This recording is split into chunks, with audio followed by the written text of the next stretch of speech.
I've never been one to believe in the supernatural, but there was this one night that made me question everything. I'm just your average Joe, the kind of guy who scoffs at ghost stories and rolls his eyes at horror movies. I've always been grounded in reality, preferring facts over fiction. But let me tell you, there was this one ordinary evening that ended up being anything but. I was home alone, just relaxing after a long day. I remember it was a Tuesday, nothing special about it. As the night drew in, the usual sounds of my home started to seem different. You know how you can tell your own house's noises? The hum of the fridge, the creak of the floorboards, the ticking of the clock. They're all familiar, comforting even. But that night they weren't. The ticking of the clock seemed louder, more insistent. The fridge's hum was more like a moan, like it was straining under some unseen weight. The floorboards, they creaked and groaned as if someone was pacing back and forth, back and forth. I tried to laugh it off, told myself it was just the wind or the house settling, but the laughter didn't come easy. It echoed around the room, sounding hollow and forced. I started to feel a chill, like a draft had snuck in through a hidden crevice. Then there were the shadows.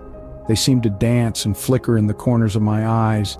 Every time I turned to look, they vanished as if they were playing some twisted game of hide and seek. I tried to ignore it, told myself I was just tired, seeing things that weren't there. I was about to dismiss it all, chalk it up to an overactive imagination fueled by too many late-night horror movies. I was ready to laugh at myself for being so easily spooked.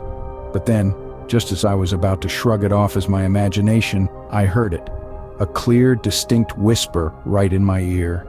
The whisper was so clear, it was as if someone was standing right next to me. It was like a quiet breeze carrying a message, a murmur that seemed to be meant just for me. It was a voice soft and hollow, yet filled with an eerie sense of urgency that sent chills racing down my spine. It was a feeling you get when you know you're not alone, but you can't quite put your finger on who or what is with you.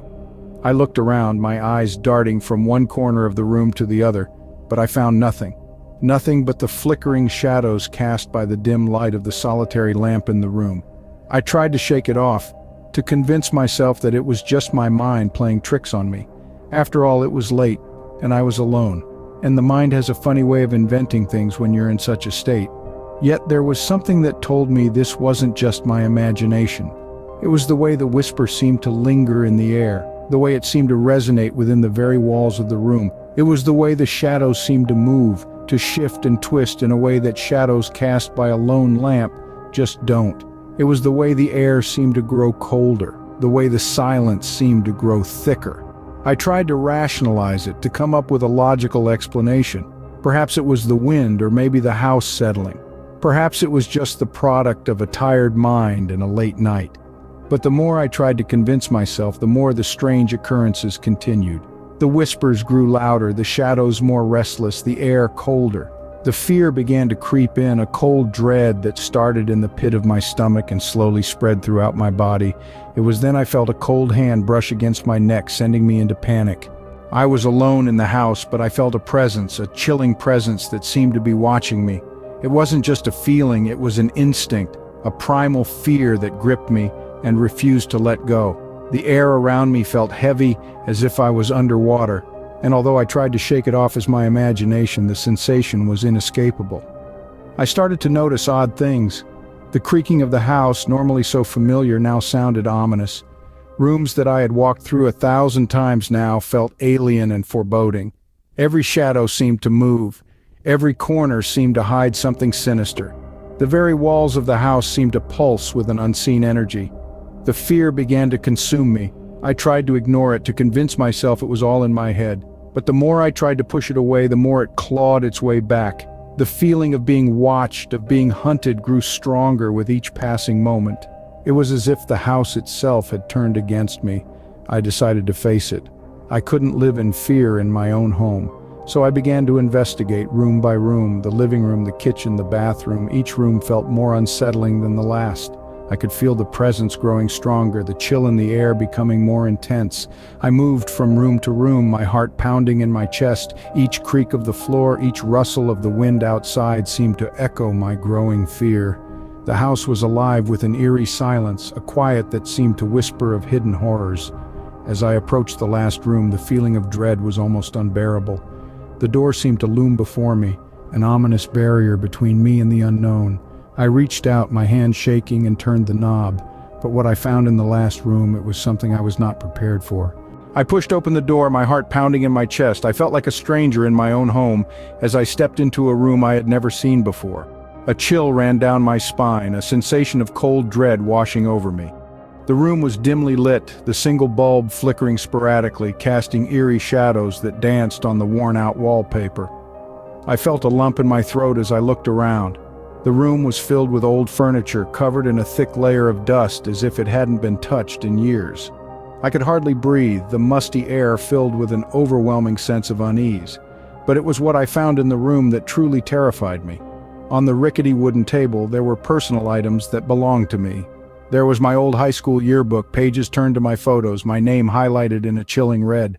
There were photographs of me, some recent, some from years ago, all lined up in a methodical, unnerving order. My mind was racing, my pulse quickening. Who could have done this? How did they get into my house? But the questions only deepened the fear that was settling in my bones. It felt like a nightmare, but the cold sweat on my back and the pounding in my chest was all too real. I continued to explore, each step heavier than the last. I found clothes that I recognized, items I thought I had lost, all neatly arranged as if on display. The room felt like a twisted shrine, a terrifying tribute to my life, but it was the mirror on the wall that truly sent me over the edge. In the mirror, I saw not my reflection, but a figure, a shadowy figure standing right behind me. Panic, cold and sharp, surged through my veins. I spun around, heart pounding against my ribcage, but there was nothing, no one, just an empty room, filled with the echoes of my own fear. I swallowed hard, my throat dry. I turned back to the mirror, it was still there. That figure, that shadow, it was staring back at me, staring through me. Its eyes were hollow, empty, yet filled with a darkness so profound it seemed to consume all light around it. I could feel its gaze, deep and penetrating, a cold shiver running down my spine. My legs felt like jelly, but I knew I had to move. I had to get out. I couldn't stay here, not with that thing. My heart pounded like a war drum as I stumbled out of the room. I didn't dare look back, I just ran. Out the door, down the driveway, under the flickering streetlights, and into the quiet night. I left everything behind, my home, my belongings, my life. I kept running until my lungs ached and my legs gave out. I collapsed on the pavement, gasping for breath, my entire body shaking. I looked back, half expecting to see that figure looming in the distance, but there was nothing. Just an empty street in the cold, silent night. I never went back to that house. I couldn't. The memory of that night, that figure in the mirror, it was too much. It still haunts me even now.